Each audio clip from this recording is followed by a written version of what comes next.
আল্লাহ, জাগতিক চিন্তা থেকে ফারেক হলে আমার আপনার সাথে কথা বলতে ইচ্ছা করে, অথচ কোলাহল পেলেই আমি আপনাকে ভুলে যাই। বিপদ পেরিয়ে গেলেই হয়ে উঠি উদ্ধত।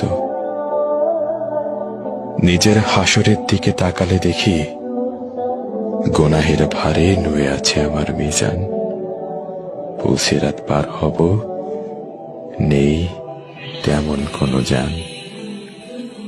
আল্লাহ, গুনাহ করলেও আমি আপনাকে ভালোবাসি।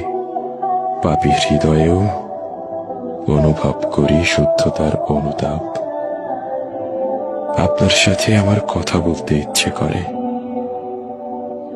আপনি আমাকে হেদায়েত দান করুন, ক্ষমা করুন আমার যাবতীয় পাপ।